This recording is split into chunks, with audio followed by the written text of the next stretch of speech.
The Maginot Line was a large system of defenses that France built along its border with Germany after World War I. It was not meant to make France completely safe, but to slow down a German attack, give France time to get its army ready, and keep future battles away from French land. The line was built in the 1930s, partly because Germany was becoming stronger, and France could not count on help from Britain or the United States. France had fewer young men after World War I and chose a defensive plan to make up for its smaller army. The Maginot Line ran from Switzerland to Luxembourg and had underground bunkers, big guns, and strong fortifications. But it did not protect the Ardennes forest or the border with Belgium very well, because those areas were wrongly seen as too hard for a major army to cross. In 1940, Germany avoided the line by going through Belgium and the Ardennes, surprising the Allies. The parts of the line that were attacked mostly held firm, but it had already been bypassed. After the war, people disagreed about whether the Maginot Line was a good idea. Publius Quintilius Varus, a Roman general in charge of the new province of Germania, trusted one of his own officers, a Germanic noble named Arminius. Arminius had been trained in Rome and served in the Roman army, but he was secretly working to unite the Germanic tribes against Roman rule.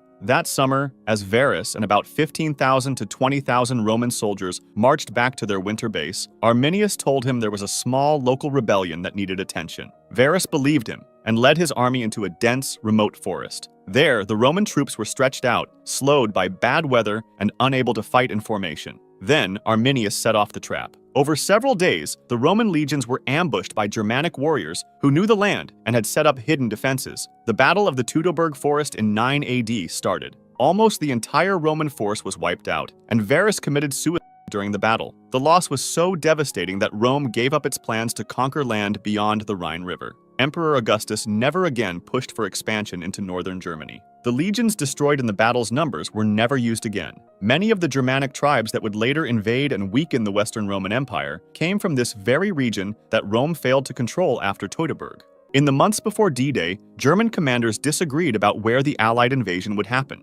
Field Marshal Gerd von Rundstedt believed it would come at Pas de Calais, the closest point between Britain and France, with key ports and a direct route into Germany. Erwin Rommel, in charge of coastal defenses, also focused on Calais, but warned that the Allies could land anywhere, including Normandy, where they eventually did land. Hitler, as usual, couldn't make up his mind. He split the German tank divisions between the two plans, placing some too far inland to help Rommel quickly, but not far enough to act as a proper mobile reserve as Rundstedt wanted. In the end, neither commander got what they needed. Meanwhile, the Allies launched a deception campaign called Operation Fortitude, tricking the Germans into thinking the real attack would be at Calais. Even after the Allies landed in Normandy on the 6th of June 1944, German leaders, including Hitler, thought it might just be a distraction. Rommel happened to be away visiting his wife for her birthday that day, and other officers were also off duty because of bad weather forecasts. Rundstedt asked for permission to move reinforcements, but Hitler delayed the decision. By the time a counterattack was approved, Allied air forces had already damaged German supply lines and troop movements, and the German command structure was falling apart. Despite fierce resistance, the Allies secured 5 beachheads on D-Day and brought in over 150,000 troops. Rommel later tried to tell Hitler that Germany's defenses were collapsing, but Hitler refused to believe it. Then, on the 17th of July, Rommel was seriously injured when Allied planes attacked his car. With Rommel out and confusion still spreading through the German leadership, Germany lost its chance to stop the invasion. In 774, Byzantine Emperor Constantine V launched a military campaign against Bulgaria, but it failed. However, he gained a major advantage afterward. Spies inside the Bulgarian court in Pliska were secretly giving him valuable information. The Bulgarian ruler Telerig began to notice that Constantine always seemed to know his plans. He eventually realized that his government had been infiltrated by Byzantine spies. Telerig came up with a clever plan, or perhaps Constantine was just too trusting. He sent a message to Constantine, pretending he wanted to defect to Constantinople and join him. He asked for the names of the emperor's agents in Pliska, saying he needed them to make sure they stayed safe while he escaped. Constantine believed him and gave him the list. The thing is, Telerig had no intention of defecting. Once he got the names, he executed all the Byzantine spies in his court, completely destroying Constantine's spy network in one move. The Four Pests campaign was one of the first major efforts under Mao Zedong's Great Leap Forward campaign. Its goal was to get rid of 4 pests: rats, flies, mosquitoes, and sparrows, because they were thought to spread disease or damage crops. The worst mistake was the war on sparrows, especially the Eurasian tree sparrow, which the government blamed for eating grain. Millions of people across China, including children, were ordered to destroy sparrow nests, smash eggs, and bang pots and pans to stop the birds from landing until they died from exhaustion. This campaign, driven by propaganda and Mao's belief that man must conquer nature, almost wiped out sparrows in China. But without sparrows, insect and locust populations grew out of control, since there were no birds to eat them. These insects destroyed crops, making China's food shortage even worse. This disaster, combined with bad farming policies and environmental mistakes, helped cause the Great Chinese Famine, which killed tens of millions of people. By 1960, the government quietly stopped the anti-sparrow campaign and began targeting bedbugs instead. Kim Jong-nam, the oldest son of North Korean leader Kim Jong-il and half-brother of Kim Jong-un, was once expected to take over the country. In the late 1990s, he held top positions in the Ministry of Public Security and worked on developing North Korea's IT systems. But everything changed in 2001, when he was caught in Japan using a fake passport while trying to visit Tokyo Disneyland. The incident embarrassed North Korea so much that his father canceled a planned visit to China and began quietly removing Jong-nam from power. Over the next several years, he lived mostly in exile, moving between China, Macau, and parts of Southeast Asia. He sometimes gave interviews to foreign media and lived a more open, luxurious lifestyle than the rest of the secretive Kim family. Intelligence agencies believed he had connections to China and may have even worked as a CIA informant. After his younger half-brother Kim Jong-un was chosen as the next leader in 2010, Kim Jong-nam was seen as a potential rival. According to South Korean intelligence, Kim Jong-un gave a standing order to have him killed.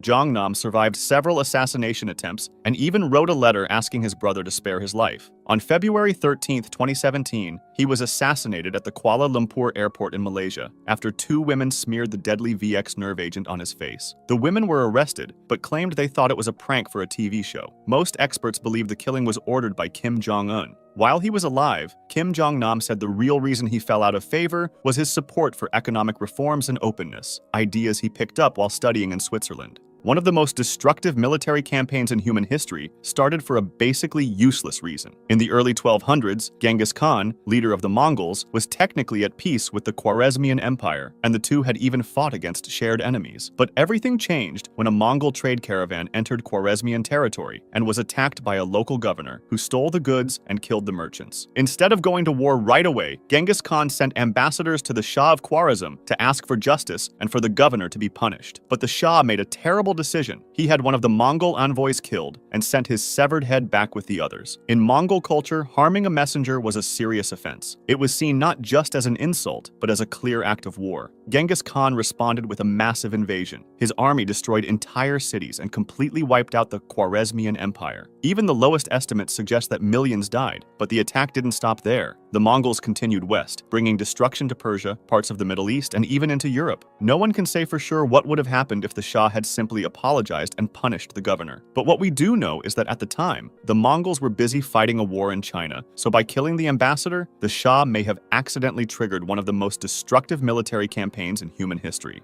We were seconds away from nuclear World War III, and the story is mostly unknown. It was around midnight during the Cuban Missile Crisis, the closest the world ever came to nuclear war during the Cold War between the US and the Soviet Union. At a US military base in Duluth, a guard saw an unknown figure climbing the fence. At that time, US military planners believed that if the Soviet Union launched a nuclear attack, they might first try to sabotage American bases. Thinking this might be such an attack, the guard fired his weapon and triggered the sabotage alarm. This alarm automatically went off at all nearby military bases, but at one base in Wisconsin, called Volk Field, there was a wiring mistake. Instead of a regular sabotage alert, the alarm there set off a klaxon siren, which told fighter jets armed with nuclear weapons to take off. The pilots were on DEFCON 3, a high alert level just below full-scale war. They had been clearly told there would be no practice drills at that level, so when they heard the signal, they believed World War III had started, and they were being ordered to launch. By the time the mistake was discovered, the jets were already heading toward the runway. An officer jumped into a car, sped to the runway, and managed to signal the pilots to stop, just in time to prevent a possible nuclear war. The figure that triggered it all? It was a bear. If it weren't for that officer speeding with his car, we wouldn't be here today.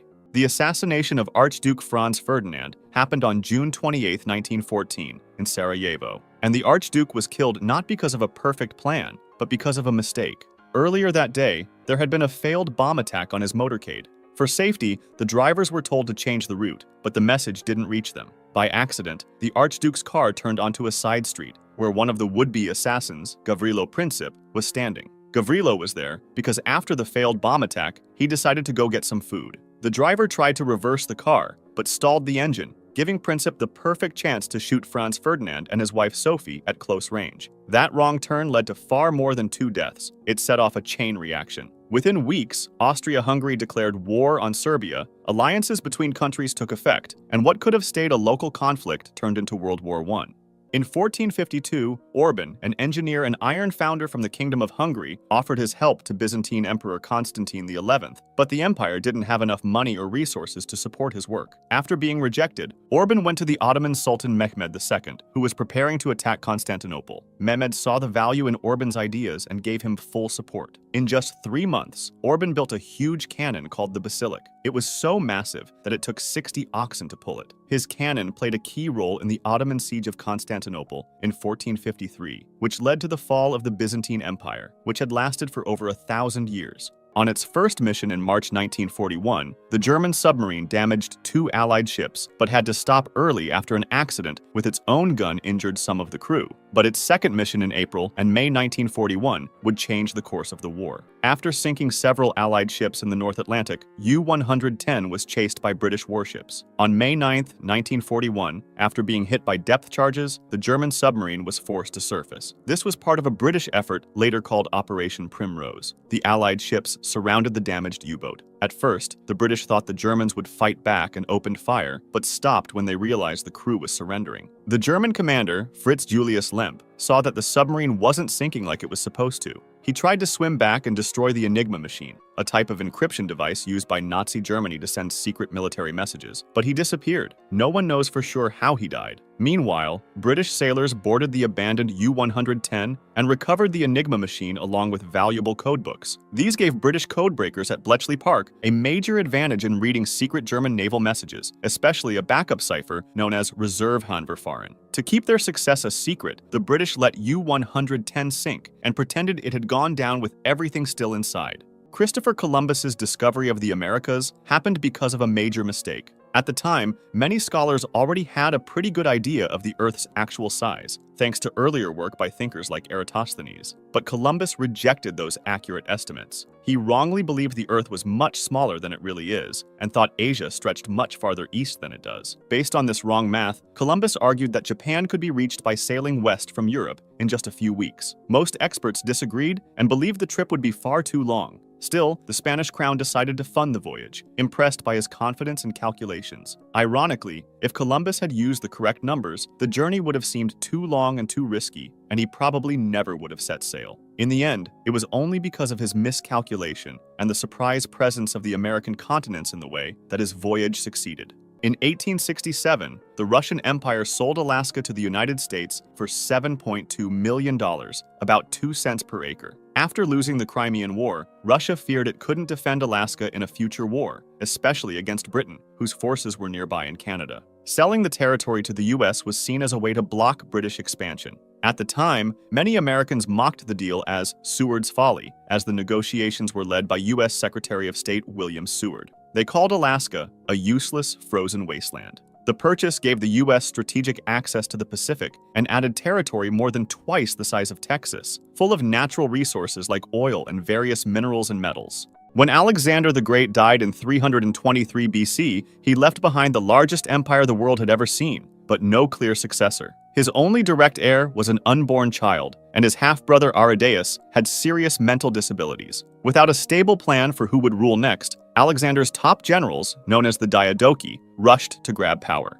What followed was nearly 50 years of brutal conflict called the Wars of the Diadochi. These former allies, who had once helped Alexander conquer lands from Greece to India, turned on each other. They formed shifting alliances, betrayed one another, and fought bloody civil wars to control pieces of the empire. The result was the permanent breakup of Alexander's empire into rival kingdoms and decades of war across the ancient world. One by one, most members of the royal family, including his son Alexander IV, were murdered during the power struggles. By 281 BC, his empire had broken apart into several major rival kingdoms. The long-term effects were huge. Alexander's dream of a unified empire connecting East and West died with him. Instead, the split led to centuries of regional conflict and helped pave the way for the rise of Rome. all of it happened because one of history's greatest conquerors failed to plan for what would happen after his death. Günter Schabowski had recently become the unofficial spokesperson for East Germany's ruling Politburo, which was the top decision-making body of a communist party. The government had just held a meeting where they talked about easing some travel restrictions to West Germany, but they didn't want to announce it just yet. At a press conference, Schabowski brought this up, even though it wasn't meant to be made public yet. A journalist asked when the new travel rules would take effect, and Schabowski, shuffling through his papers, didn't find an answer and ended up saying, "As far as I know, immediately." That one word changed everything. People in East Berlin, thinking the border was now open for the first time in 28 years, rushed to the Berlin Wall. Crowds gathered quickly, and the border guards were confused because they had no clear orders, but they'd also heard the press conference. Not knowing what else to do, they opened the gates and let people through. Soon it turned into a huge celebration. People were climbing the wall, crossing freely between east and west, hugging and cheering. Around 11:30 p.m. on November 9, 1989, the Berlin Wall started falling.